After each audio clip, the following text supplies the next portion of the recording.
What is going on, everyone? Welcome to the show today. I have Nikki Tomaino with me. Nikki is an owner at a place called Eazy Peazy Kitchen, which features homemade meals delivered to their door. Mhm. Nikki had no intention of ever starting this business, which is why her story is so phenomenal. Nikki, welcome to the show. Hi, how are you?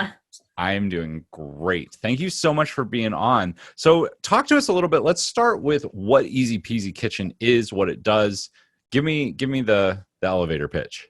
Okay, so Easy Peasy Kitchen is for crazy busy moms and yes, dads too. And it's teaching high efficiency skills to get food on the table stat because in our family we love to eat around the dinner table, we love to be together, and so the more we can bring families back together, that's our heart. And so we have three tiers. We have a premier service where we actually prep out all the food and deliver it. So we have about 200 servings every Monday that goes out to various clients. It shows up at their door, and then they have about 30 minutes of just cooking. So like, if you're familiar with like what Blue Apron was or some of those other services, you would get the box and it would have maybe the ginger with the onion and all the whole ingredients in it. We've already chopped down the onion, the ginger, put it together in its marinade, and your meat is already marinating. And so then now you just have to pull it out and cook it. We make everything from scratch and we follow a paleo-esque model. So everything is made right there and super healthy. Nice. And you And don't need then any knife skills? what? You don't need any knife skills? Like no one's dicing onions? I love it. No, done. It's all like that's why like these moms, they're like, I feel gourmet because they can just like drop it in, and then they're like, this is awesome. And I've had one client who, I think for probably 6 months she didn't tell her husband that like she was doing none of this, right? That's awesome. I was like, I I'm not love going to it. do anything. And then we also do recipes. So those same recipes that we make the meals for the premier clients, we have just the recipes, and we do everything the Easy Peasy Kitchen way. So it's super simple, easy. We break it down. We've got a process and efficiency that we look at things, and then that's emailed to you weekly. And then we have various courses online, from Instant Pot courses and Vault videos to a cookbook. And we're October 5th getting ready to launch an Power Hour meal prep program that actually I'm really excited. It comes with this box Oh, that look at the box. helped me design. So anyway, yeah, we are just looking at how to help families get food on the table, clean, delicious food on the table, saving money, keeping them at a budget, the good old fashioned way.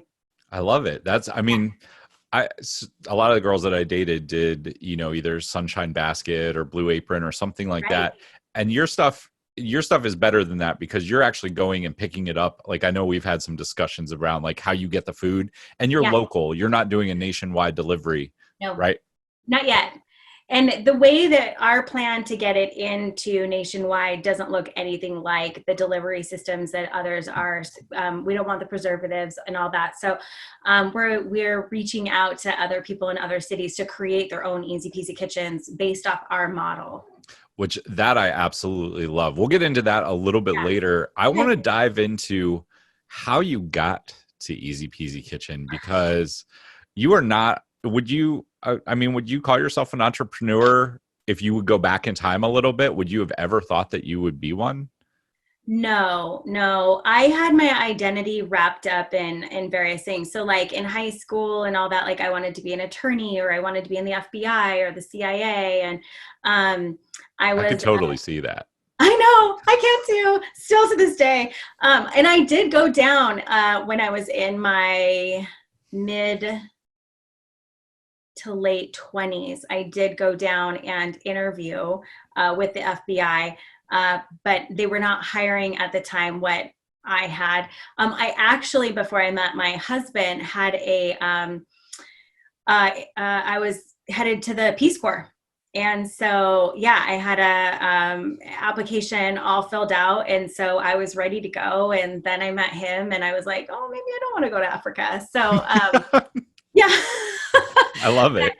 Yeah. So I didn't see myself as an entrepreneur. I come from a divorced family. My dad, very much an entrepreneur. My mom, same job for 50 years. I mean, she just retired. The same job.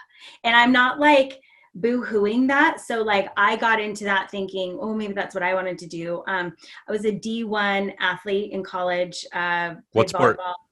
And then, and so I had a girlfriend who's like, oh no, actually this is really funny. I took a cadaver class because I wanted to be a forensic specialist. And so I went into the cadaver class, and after the first one, like I had the formaldehyde like stuck up my nose. And I got out of there and I just had this moment of like, the rest of my life is going to be dependent on people dying. I was like, this is not okay. So I was like, no. So my girlfriend's like, why don't you be a teacher like me? And I was like, oh, I could try being a teacher. Okay. I like kids and whatever. So I got my teaching degree and I went down, I got a job in Boise, Idaho as a teacher. And I did it for 2 years and I liked the kids, but I think the starting pay at the time was like 19.5. And oh yeah. Oh yeah. 19.5. I just saw your face. And so I was like, and you know, so I would have to get like a pretty good job during the summer or coach, not coaching, but tutoring, or I was a sea kayak guide during the summers through colleges. So it's like I needed to find something that was going to pay well or get good tips. So I just had this moment of like, this is not for me. And then this is like the forevers, you know, I'm like talking to someone who's like, I've been teaching 50 years. And I was like, I'm so glad that you are on video right now. I know, it's so bad. I can't hide anything. And I talk with my hands, and our family's Italian. So I'm always like, ah. But don't get me wrong. Teachers are amazing. I'm married to one. Like that is absolutely fantastic. I loved the kids. I loved teaching. I loved finding like different styles to go about it, but the bureaucracy and the parents just were not for me. And so it kind of cut at my heart and realized like, I can't do this every day the rest of my life. Like I have to create something that's mine. And I felt like every time I tried to create something that was mine in the classroom, I got cut down. So, my mom was like, well, what do you want to do? Like you wanted to be an attorney, but where I was living at the time, there was no law school, but there was a master's in paralegal studies. So I was like, maybe I should do that. So I signed up for that, did that. I was a case assistant in a law firm, kind of zippy and snappy attitude that I was my mid-20s. And I landed this awesome job doing insurance defense. And so I got to travel 2 weeks out of every month up to Canada, Calgary, on this case. And I fell in love with the fact that like I knew something important and I got to travel with it. And so I was like, I'm in love with this. And then the next case came along and I had to learn rebar from a traffic thing. And so like a rebar that's in freeway. Yeah. Materials. And so then I got to learn that and I was like, this is really awesome.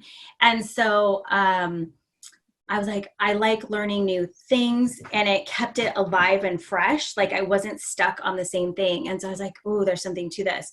Well, at the time, my dad had a job when I was in high school, college. So he was an entrepreneur. He created software that then we live born and raised in Seattle. Microsoft ended up buying his product from him. And so then he went on to his next gig. Well, his daughter's studying to be a teacher. So he's like, I'll do it too. So then he went to go on to be a teacher. But in between that, my stepmom is a flight attendant. And so she's been a flight attendant her whole life, absolutely loves it. She's an amazing lady. And my dad's like, I'm going to go become a flight attendant with my wife and we're going to travel the world. So he went to flight attendant school and becomes this flight attendant, and they for 2 years, and they literally travel the world together. And then he's like, hate it, don't want to do this, because he's used to being the CEO, not the little guy. So he quit that, and then he started like travel agencies and all this other kind of stuff. And I just fell in love with that. I was like, that's my heart, like to do the next thing. Anyway, so I moved into different areas of law. Then I got to do immigration law, HR law.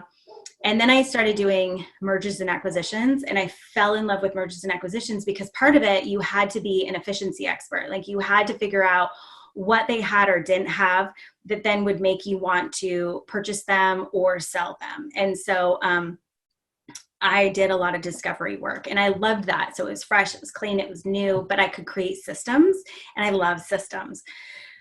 But then I was also on the side of that, like I started to get into direct sales, and everyone told me like, you're crazy. What are you thinking? Why would you do direct sales? Like, this is going to go bust, oh my Tell God. me Yeah. what you mean by direct sales. Like, what were you selling?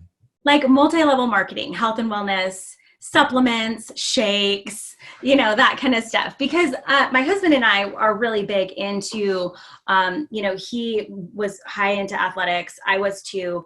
We're big into staying healthy. My husband is like a really good fitness instructor, not instructor, but trainer. And so, we were like, oh, this makes sense. Like, this is great. But Well, it was a good fit. I mean, it was a great fit. And I was like, I can do this. And I had gotten some great results on the product. So I was like, why not? So I just started sharing, and I started thinking like, when women come to me and they're like, oh, you got your nails done, where'd you get them done? And you're like, oh, you got to try it. It's like Foxy, or, oh, your hair, or like, what are you eating? And you share. All I said was, I'm just going to share what I'm doing. So I started to do that, and started doing really well in it. And we started moving up pretty fast in that, got a lot of bulk, got a lot of like, you're crazy. what did you, Yeah. I want to touch on that really quick, because Yeah. how did you handle that? Because I feel like every entrepreneur, whether they're starting a business, Eazy Peazy Kitchen, whether they're starting an MLM, whatever they're doing, a lot of people give us flack. I know when I went out on my own, everyone was like, what are you doing? Yeah. That is crazy. You have a 6-figure corporate job. Why would you do that? And I Yeah. wasn't in an MLM. I know you get it for MLM. So how did you handle that internally? Because it's your friends, it's your family, it's the people that you care about. How'd you handle that? Well, we lost a lot of friends. When you say lost, Like like, no longer friends with, like, we choose not to be associated with you kind of things. And that was hard. We were friends, we started to become really good friends with the people that were in our upline, downline, that kind of stuff. And it was doing really well. That's kind of where we decided to put our eggs in that basket. We really wanted to put the time and effort into these people. And so we became really close to them, and they became our good friends. And we can get to that. We'll get to more of that later, like what happens to that friendship when that goes away, like when you don't want to do this anymore. And so, what it's really based on. But, my parents were really tough with it. Like, my dad didn't understand. He's like, I can just go to Costco. My dad's from New York. He's like, I can just go to Costco and get whatever I need. And I was like, yeah, but it's not the same. And it doesn't have the right ingredients. And here's what you want to do. And he's like, yeah, this doesn't make sense to me. And I was like, awesome. Thanks, Dad. Or like, if he was going to try it, like I needed to send it to him, but it had to be free. You know what I mean? And I was like, oh, but my mom was a good supporter of it. She liked it. That was fine. And we found a good rhythm. It stunk. It hurt. It was a learning process. I wouldn't say that we just dropped right in and we're killing this. Like, we had to kind of figure it out too, because we didn't necessarily step into it right. Like, we wanted to vomit all over you and fire hose you with the benefits of everything you need, versus just being humble about it. And just, so it was a process. But what it did for me is it was the stepping stone to the confidence builder of, I can do this next thing on my own. And so I went to a corporate law gig, and I was there for a while, but it wasn't for me in the long run, and they didn't love my side gig either. So we just didn't come to terms on that.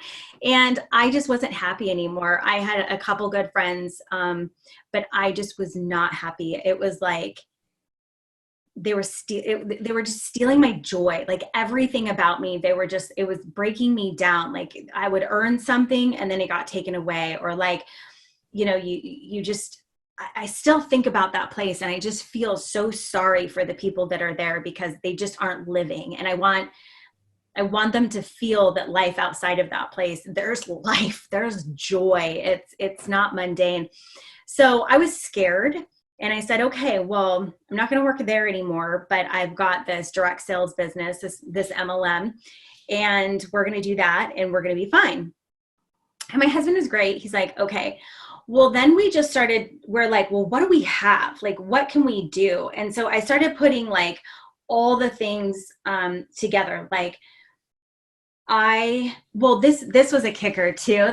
You'll die from this. So I am an efficiency expert in a way. Like when you ask me my superpower, like that's what I have. So those were the systems that I put into place with the mergers and acquisitions. But then also Arn and I, that's my husband, we crazy busy, and then I was having kids at the time, and, another aspect of crazy busy.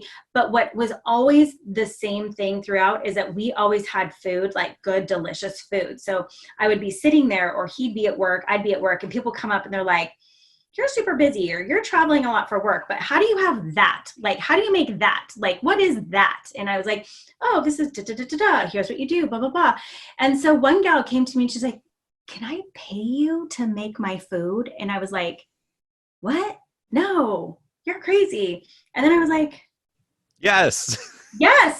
Yes, you can. And so there I was, like typing up a little menu, and I was like, and it's all based on what did I want to eat this week? So if I'm going to make it, it's an efficiency process, right? So then you just like go down the line and throw it together, but we could always do it healthy.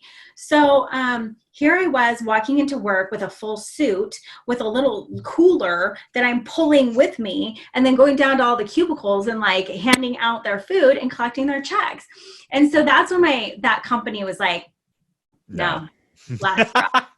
And so I was like, okay, fine. And it stung. It hurt because, I was loyal to this particular company for 10 years. And I was like, really? That's how it's going to go down? Like, all right. Well, it's the universe, right? I think the universe for a long time was telling me, universe, God, whatever you want to use, but like was telling me like, you need to go. Like, it's time to go. But I was like, these people can't survive without me. They need me. Well, and then I was like, oh my gosh. And then I got the boot, right? And so it was the universe basically like, I tried, but I had to do it the hard way. Like you held on so tight, and I was trying to open up your fingers to let you go, but I just had to like poof, and I was like, got it. So I had to sit in that for a little bit and just kind of revel and realize like the signs were everywhere. I just chose not to listen to them. Well, I want to touch on that really quick. Like, I think I was an entrepreneur. I worked for a company in college. Then I went out on my own, built my own business. Then I went back and worked in corporate. And then I went out on my own again.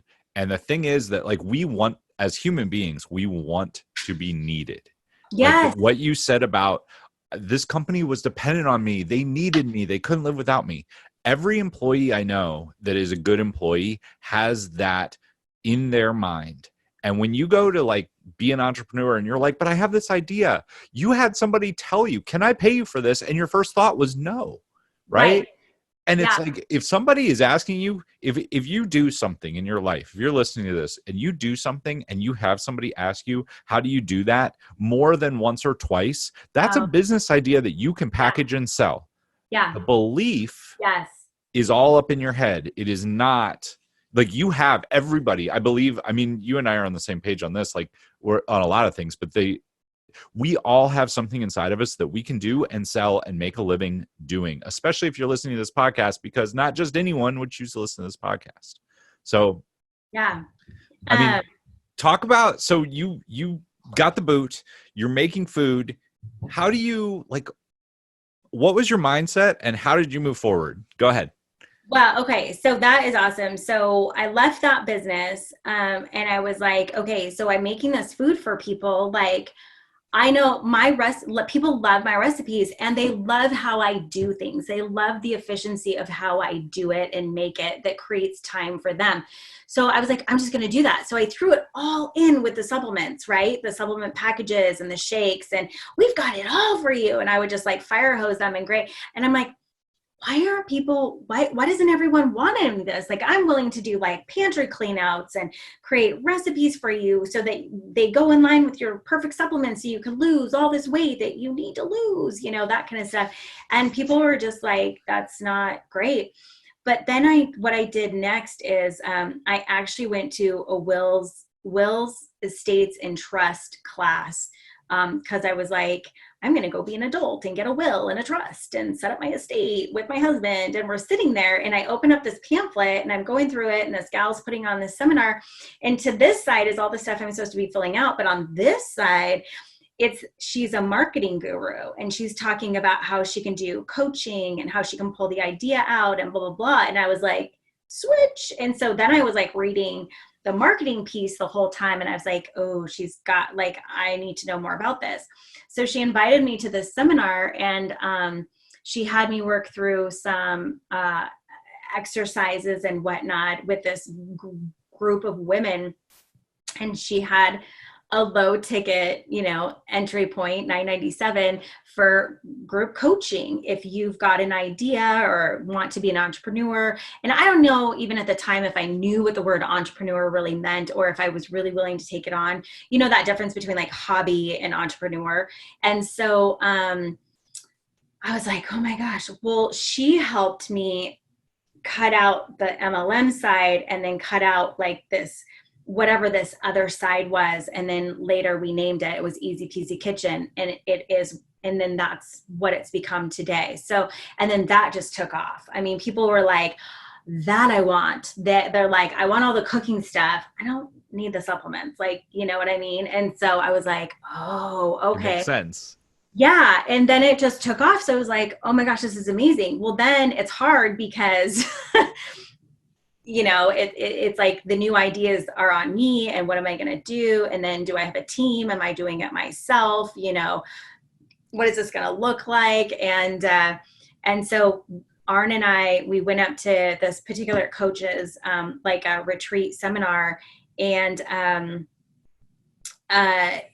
she and her husband put it on and they said, you need to have a high ticket. What is that? Like something in the not, $1,000 range, $700 range, like you need to have something. And I was like, I don't know what that is. And so we were driving home this 2-hour ride. And I was like, what if I actually made food? Cause I started interviewing people who had Blue Apron. And I'm like, why do you do this? Why do you like it? But what do you hate about it? And it kept coming down to, it's still taking me an hour. Blue Apron is still taking me an hour because everything's coming singly. I'm reading the recipe 4 or 5 times over. It doesn't make sense to me. And I'm still like, how do you cut up ginger? And I was like, I can do this better. Like there's a system to this. There's an efficiency side to this. And then that's when we created our premier service. And I remember my very first client, she is no longer with us.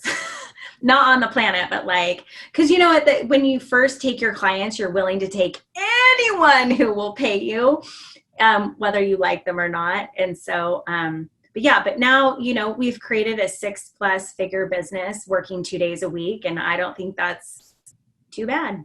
That is awesome. So there's a lot to unpack in there. The first thing I want to touch on, and then we're gonna move on in 2 or 3 minutes, but I want to make a couple points. The first one is you were raised by a serial entrepreneur who was always doing something new, and you were like, no, I'm gonna be a teacher, and no, I'm gonna work in a law office. No, I'm gonna do this. No, and then it dawned on you, I love learning. I don't know if you see this, but I love learning, and I love doing what's next, and I love figuring it out. Yeah. Which those are like, if you have any of those traits, you might be an entrepreneur. But you married a teacher. I did. How does that work? Okay. So that's kind of interesting. Uh, Gosh. So partway through our marriage, we hit, I don't want to say like a dead end, but we were kind of just drifting in the night, and we weren't on the same page financially, um, really respecting what it is each of us did in our business. Um, for a while, well, I might be the breadwinner. And sometimes that's hard to get over. Like there's sometimes an ego with that, and what does that look like, and whatnot. And so the breadwinner, and Fair and enough. so it just we had to create this mutual respect around what each of us were doing. We are also both only children, and so unpack that one. Yeah. So there was a lot there too. But my dad wouldn't let us come apart. Does that make sense? So like, for me, I knew that divorce, like I was not going to get a divorce, but at the same time, like I didn't want my boys, I have two boys, seeing this relationship and realizing, this is what marriage is supposed to look like, because this is not what marriage is supposed to look like in my book. And so we had to get on the same page, and it was that direct sales business that actually put us on the same page. It was taking care of an alignment issue, but it was also taking care of a money issue. So we had some debt that we needed to clear out, and so we were able to kind of like figure that out. So whereas like I had already been a teacher, then law, then direct sales, and now this, that gave him a taste of like, oh, there's more to then going to the classroom every single day. And then during the summer, just doing the mundane. So he got a taste of it, and that was great. He recently, so then he was a coach at a gym also. So he's teaching, he's a CrossFit coach at a gym, and then he created a teens class. Then the Hermoses, Alex Yeah. and his wife, Layla. Layla Hermosi, he fell in love with them, and he took their program The when Gym COVID hit. Lords. Yeah. And he implemented everything, and that's taken off for him. So he's been bit before, but like okay to fall back on the teaching. This year with the Hermosis program, he's like, I don't want to teach again, and like for all his bosses out there listening, like he's good at what he does, but he's better at whatever. So he's got all these clients who have lost like 30 plus pounds, who were told that, you're just older, you're never going to lose it. And he doesn't do it in a way that like you have to kill yourself working out. So yeah. So he was a teacher, but he really is a side entrepreneur. And I think now he's trying to work himself out of this teaching gig too. Nice. I mean, Yeah. there's stuff in there that we can talk about Oh, as well. I'd like to touch on, I mean, how are the skill sets different?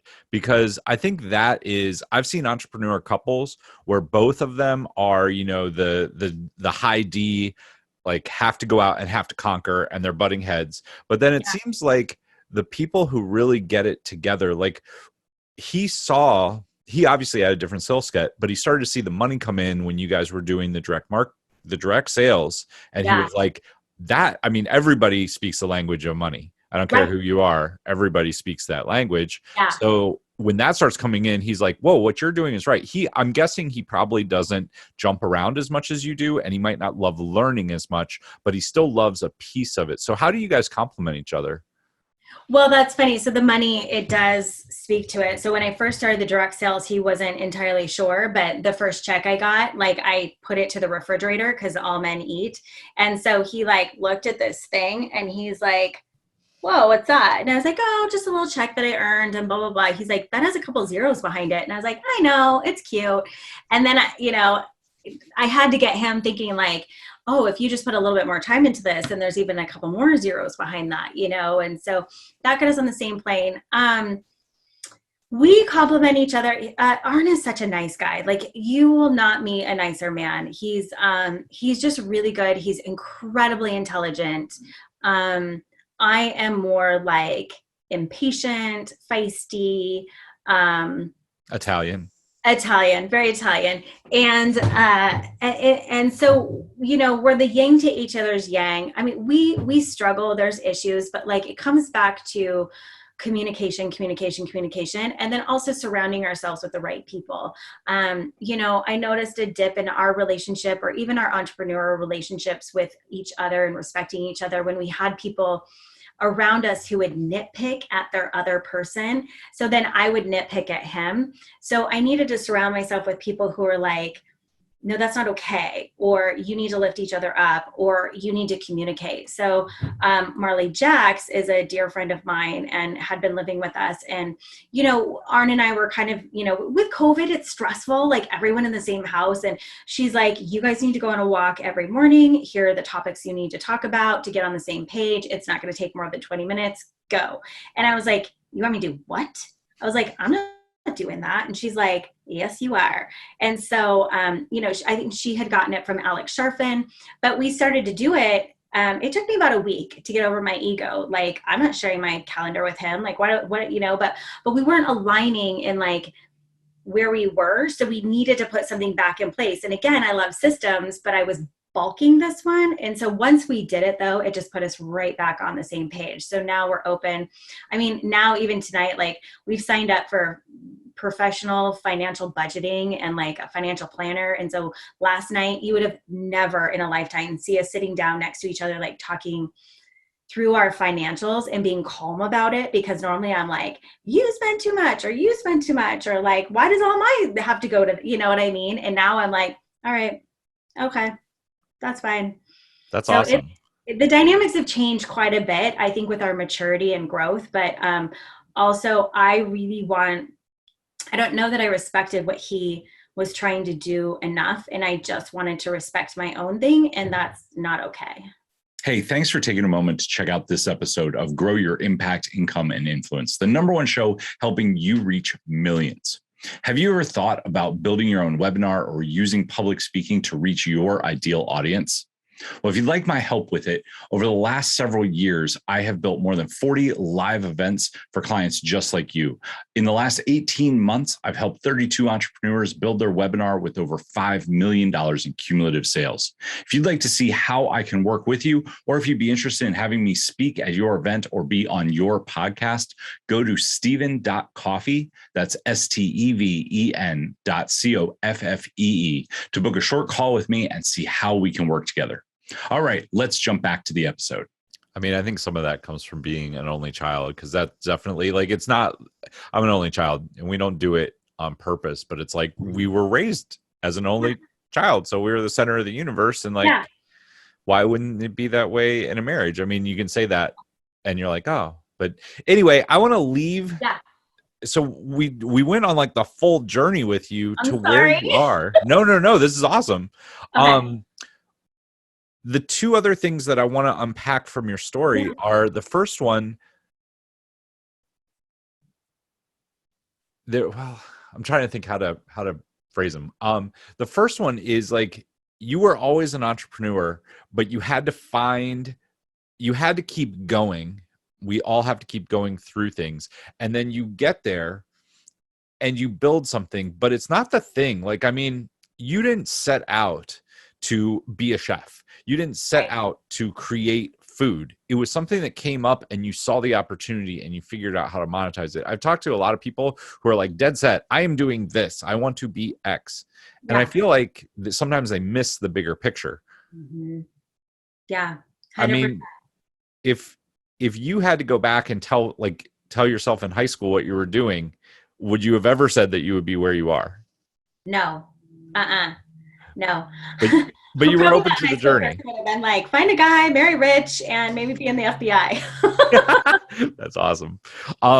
Then the second thing is, like, you talked about friends, which we can definitely discuss. I mean, we become like the people we hang out with. That's every self-help book has always said that, and it's so true. So how did you handle going through friend changes? And I know when I left my corporate job, I made the decision, like, they all went to the bars every night, and I was like, you know what, I'm going to go home, I'm going to read, I'm going to watch some YouTube videos.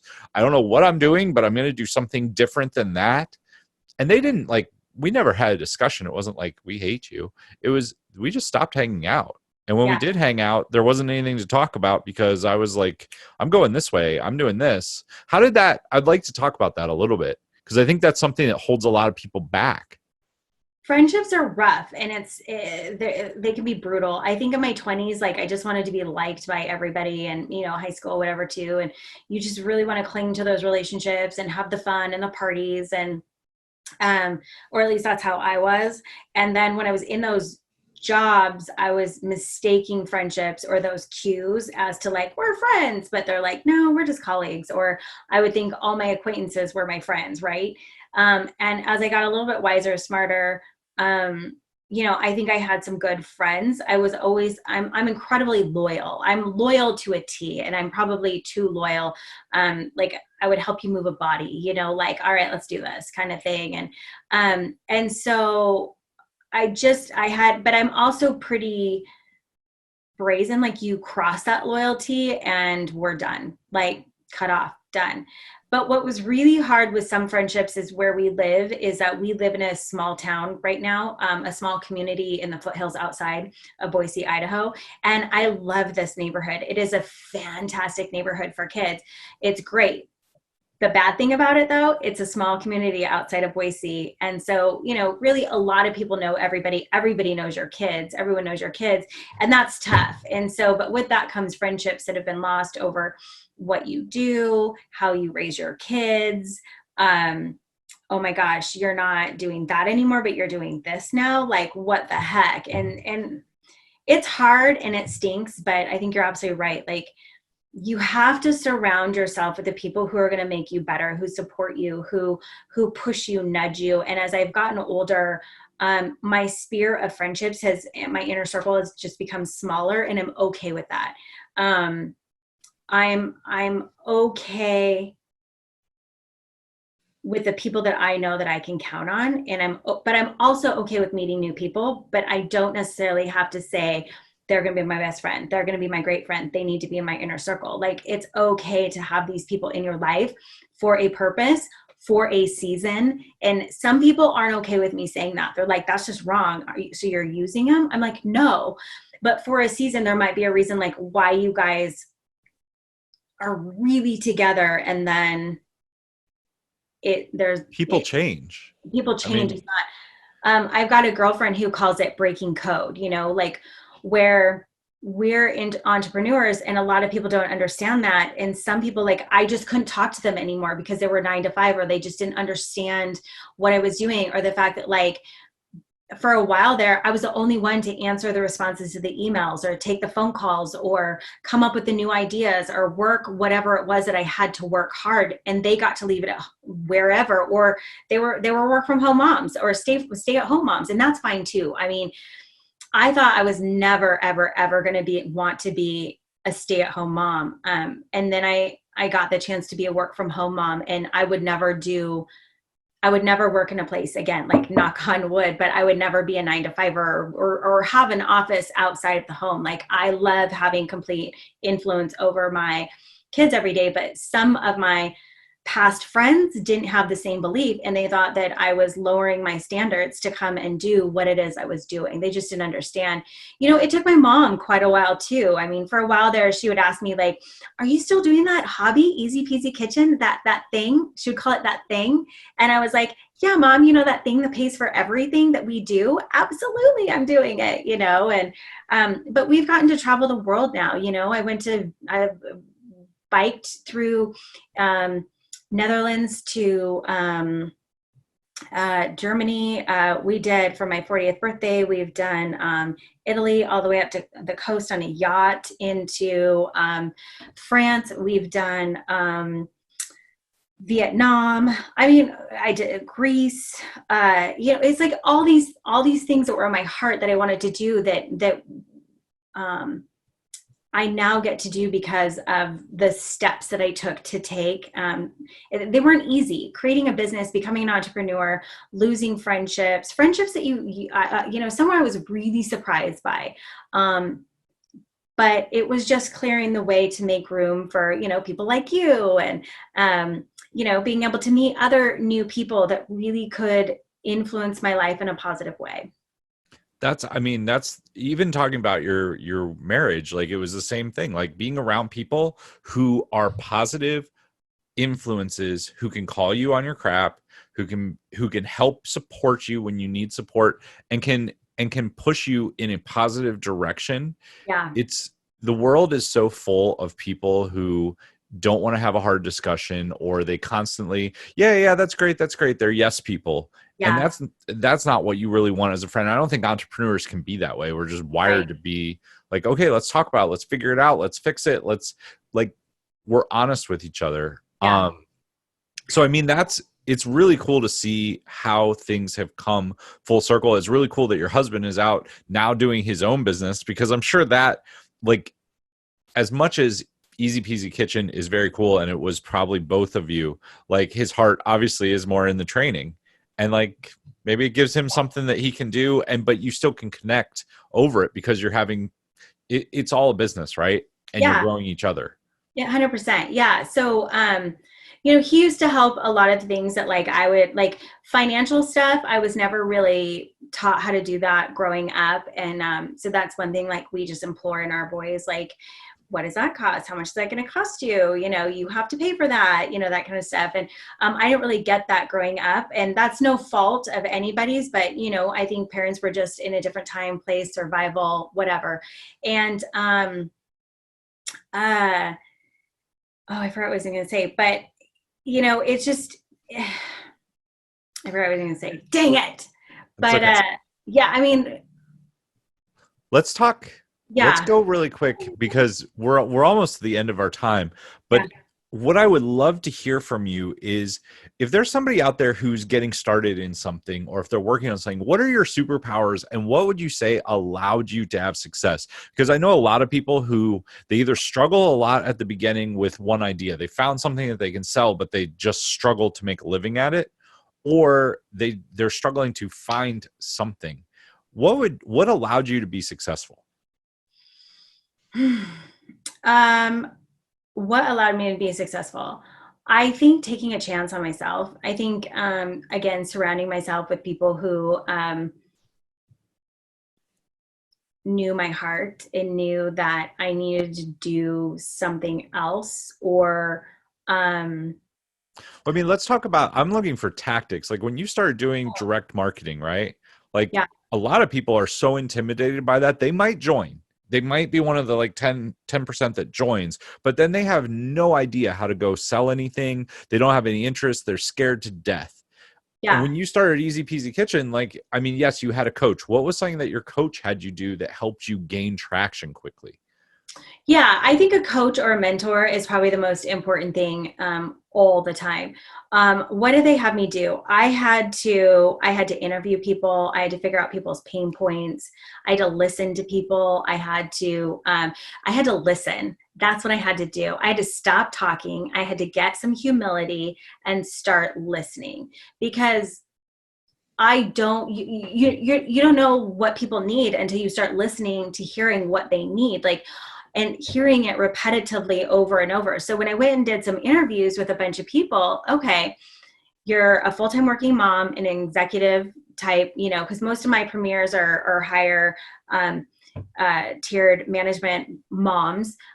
They've got kids in sports, husband is full-time working also, or they're single.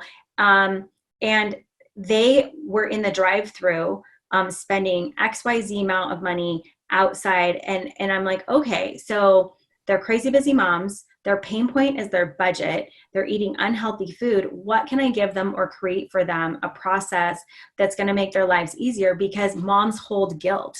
All we want is what's best for our family and our kids. And, and so we're willing to like put everything in front of us to make sure for the betterment of others. We struggle with self-care. So like, I just needed to listen and then hear those pain points and then create something around it. Anybody who's starting, I think just get over the naysayers, get over your own, like, it's going to be freaking hard. It's going to cost some money. You're going to get people who are going to leave your tribe. A girlfriend of mine, we called it breaking code. Like when you started to grow. I was growing. I'm a different person than I was way before. I'm calmer. The things I pick your battles, right? The things that used to infuriate me, now I'm like, like, That might be the gin. yeah. But now I'm like, okay, that really bothers me, but I have to figure out why. Or I'm willing to have more conversations with myself and people around me where like, that didn't feel so good. Why is that? Why am I feeling this? What's going on? And is it me? Is it an insecurity? Or is it like, did I do something? Or was I really, or am I just like, you know what I mean? It's like, you have to do more work on yourself than you're willing to do from anyone else. No one's going to do this job for you. And so you just, find the confidence, muster it within you. I'm not a huge fake it till you make it, but if you have to like do positive affirmations every morning to get yourself in the right headspace, I always say go for the no and not the yes. Like, you're so gung-ho on trying to hear the yes that when you don't, it breaks your heart. But if you hear no all the time, then you finally hear the yes, like that's freaking awesome. So just change the script. I mean, That's, and do it. I mean, I think just going out and doing it day after day. I love that you talked about interviewing people. That was something you actually brought up with Blue Apron people earlier. That's Yeah. the easiest way. If you think that you want to sell something, let's say that you're listening to this and you've had a few people that you're like, yeah, people have asked me how I do XYZ. Go talk to several people and figure out why, because you might think that they want to buy from you because it solves a problem in your head, right? But you don't know the truth. We don't know everything. We need to put our egos aside, the people who can do that, and go out and talk to 10, 15, 20 people and work with them. Don't worry about getting paid. Be curious. Figure out what's going on. Why would they buy that service? Why would they buy what you would make? If you figure that out up front, it's going to save you thousands of dollars and tons of time and a whole bunch of pain. Because here's the thing, when you ask them and they tell you, I don't want to spend an hour in the kitchen. I don't know how to chop garlic. I don't know how to, make all this stuff. The food comes and half the time I waste it. That's a huge aha. All you have to do is fix it and they'll buy from you. It makes it super easy. Yeah, it's just get humble and do the work, and just dig in. And the other thing is create allies. Find those people that are in your circle, your inner circle, that you can trust. They're allies. They're going to give you the honest opinion. I have a girlfriend that I walk with every other Wednesday morning. She's one of my business besties. She's killing it in the marketing world, and I'm so proud of her. But before, my language would have been like, I don't like her. It's because I was jealous of her, right? But now we've become these business besties. I walk with her and she'll call me out. She's like, I don't like what this is doing to you, or that doesn't sound good, or you need to get over that and just do blah, blah, blah. Or why are you, trudging your feet and not launching XYZ, right? And so you need to find those allies that are going to continue to push you, but also give you the right. They're not invested in you in any way. Sometimes coaches, because you've paid them, they're invested in you. So they're going to tell you some things or want you to do some things that maybe aren't what you want to do. But when you find those allies of friendships where there's no investment in you and they really can see you and know you, then I think that's great too. I'm not saying don't get a coach. I'm just saying, like, when you have the circle, it makes a lot of sense. That's awesome. I think I would agree with that. So the takeaways so far, we've got pick your friends, never stop doing it, and ask a lot of questions. Does that sound?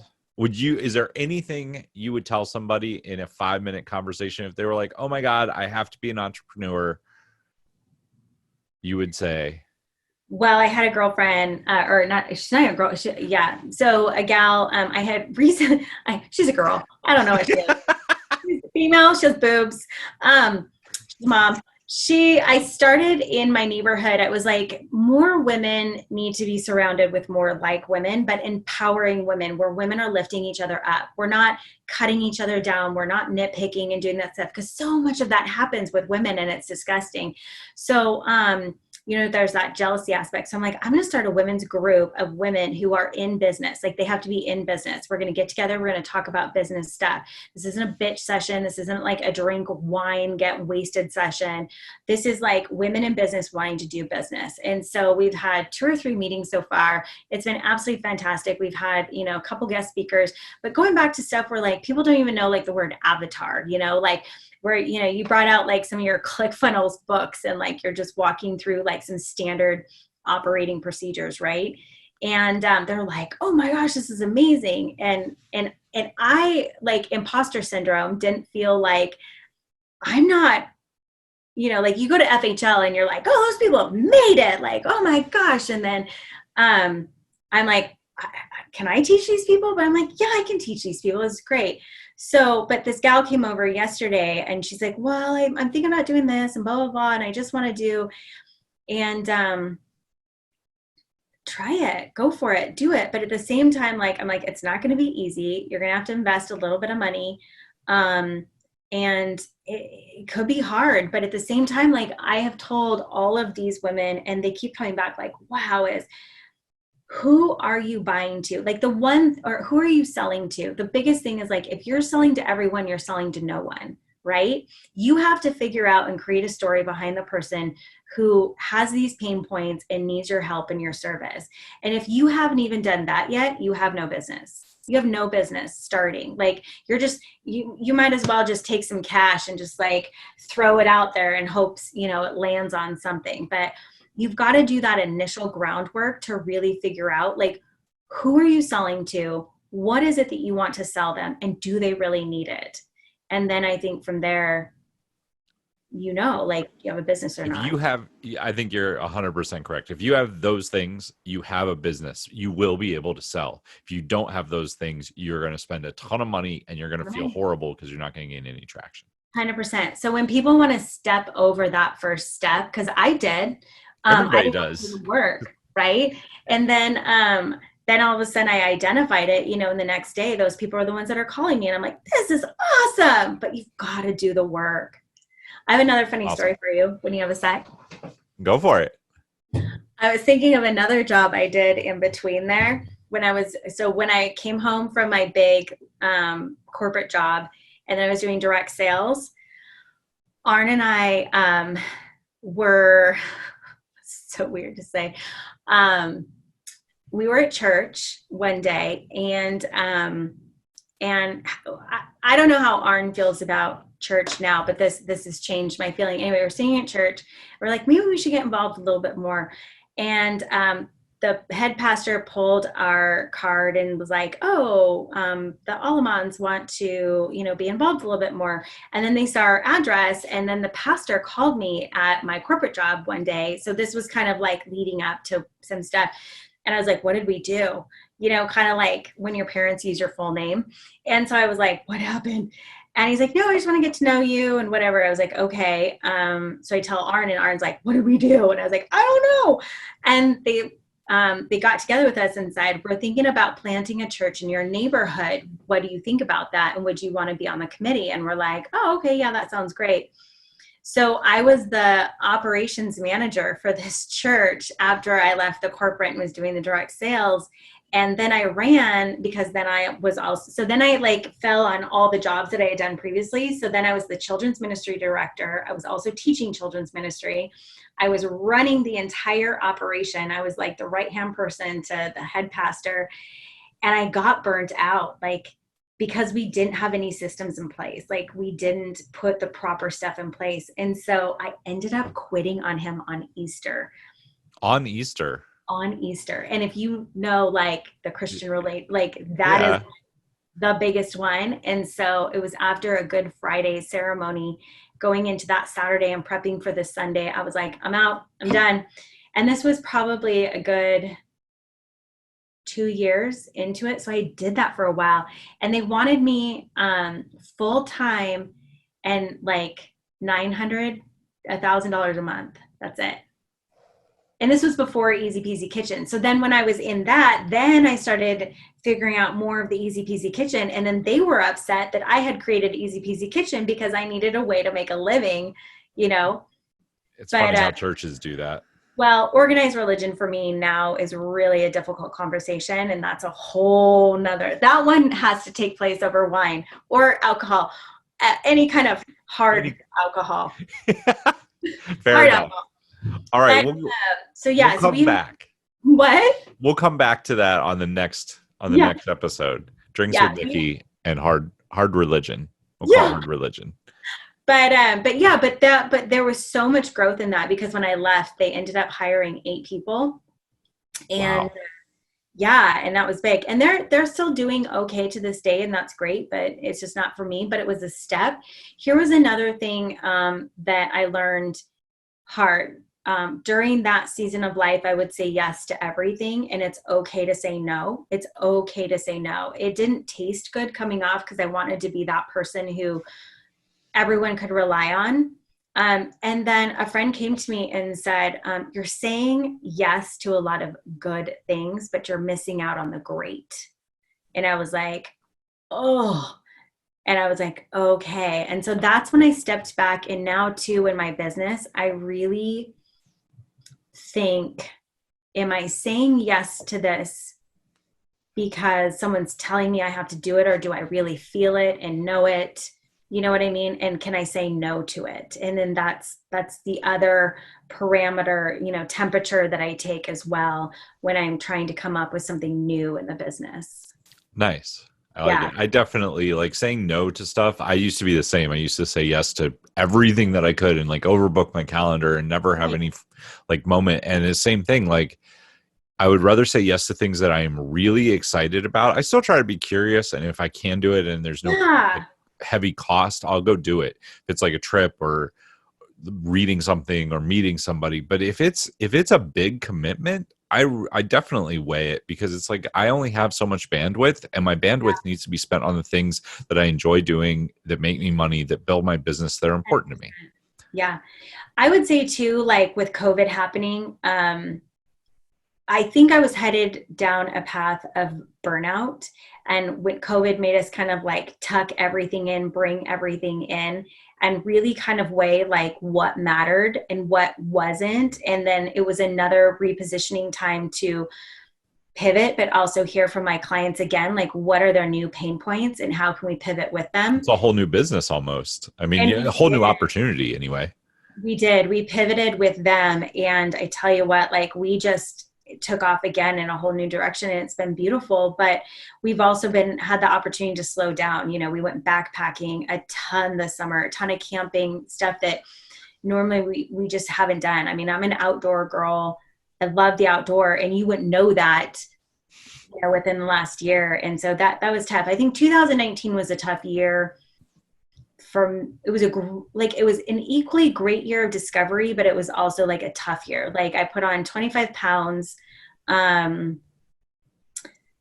just was doing so much for the business, but I really wasn't doing anything for me anymore. I wasn't really working out. I was doing all the things. I mean, I'm married to like a guy who's freaking chiseled, I know what I'm supposed to be doing. Right. But when your business and your kids are calling. And so I think that's what other people need to hear who are going to start a business too, is don't be afraid to put the boundaries in place. And there's a time to like go all in and be like, oh, it's only me and I got to do this. But you also have to know when to ask for help, and to hear kind of that inside gut call too. But, I'm like 20 pounds down, which is great. And so I feel better. But again, it was this COVID period of really kind of being able to come back to see like what's been important, and which friendships. And I think honestly, some great things came out of it because, we were on the cruise together, Mm-hmm. and then we went into FHL, and then I think we all got COVID from that. And then we had to come home, but like, our conference call that we're on every Thursday, those friendships that we've been forging, I don't know that would have happened in that capacity had we not been in this situation. Do you know what I mean? And I Yeah. feel like there's a lot of great things happen. Like I'm picturing like blossoming and all this kind of stuff. Like, and it's been beautiful. It's been been a lot of fun getting to know different people, but for the right reasons. I would agree. I think I mean COVID overall is I don't wish anyone get it. I think that it's bad that it happened. I feel bad for all the people who died, but I there know. I are good know. things that came out of it. I mean, I Yeah. think what we're talking about is you always find the good in any situation. I think that's an entrepreneurial trait. And I think it's something that all of us possess where a lot of people are scared and worried and we possess all of that, but we just choose to focus on other things. Yeah. Well, we have to survive. Yeah. Um, And it's what's fun. I mean, we love problem solving and figuring it out. yeah. You can't be a victim. You can't be a martyr. You've got to like figure it out. And I think with the friendships that we've forged through this, we can really depend and get bigger pictures. So yeah, Awesome. I Well, love it. Nikki, if people were looking to get in touch with you, if they would maybe like to start their own Easy Peasy Kitchen in their city or would like to talk to you about your women's group, where can they reach you? So super simple, easypeasykitchen.com. It's with Z's, Z as Marley would say from Canada. And then on Facebook, Easy Peasy Kitchen, same thing, message us. Really simple, just reach out. We're on Instagram, again, Easy Peasy Kitchen. So super simple. And yeah, just send a message, get in touch. And I might come off as like a hard exterior, but I really do love people and I love to help and I love to share and I love nonprofits and philanthropy and helping. And yeah, so just reach out. Awesome. Nikki, Yeah. thank you so much for being on the show. To everybody, go ahead. No, you're Thanks for like, being on. Oh, you're amazing. um, no problem.